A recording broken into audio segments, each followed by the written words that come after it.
everywhere you turn the corner, you see Krishna.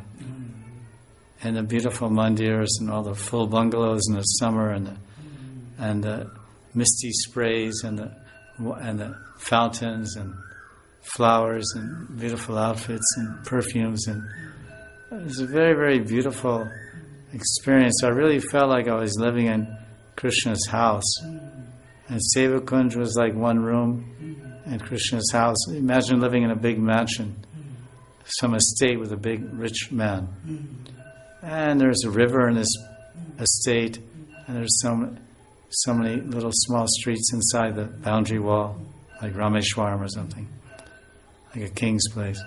And then you have your room, and you're moving from place to place, and you always be remembering the king. So I remember coming out of Radha Damodar, and wherever we went, we were seeing Krishna.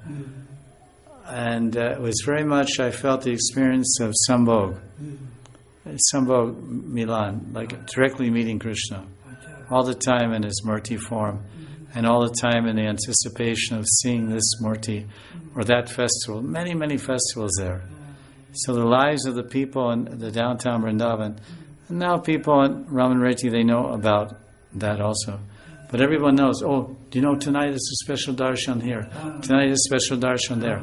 And just by word of mouth, because there's no internet in those days, and all these cell phones and whatnot, social media. So people just spread the word. If you want, oh, tonight is, Sham Sakhi Darshan for Gokulananda.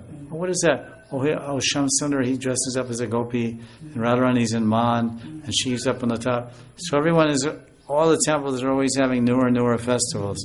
So all the devotees, and these festivals are all about lilas. They're all depicting different lilas of Radha and Krishna through the medium of the Murtis.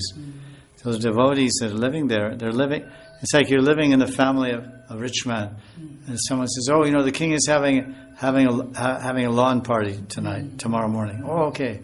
Oh, the king is going boating. He's going boating, and he's inviting everyone to come to the boat festival. Oh, okay. What time? Okay. What do we wear? Oh, wear this shorts and t-shirt. Okay. So then you go to the dock, and you get on the boat with the king. So all these festivals, Krishna is reaching out to the devotees and saying, come into my lilas, come into these festivals, see them, smell them, hear them, feel them, partake in them.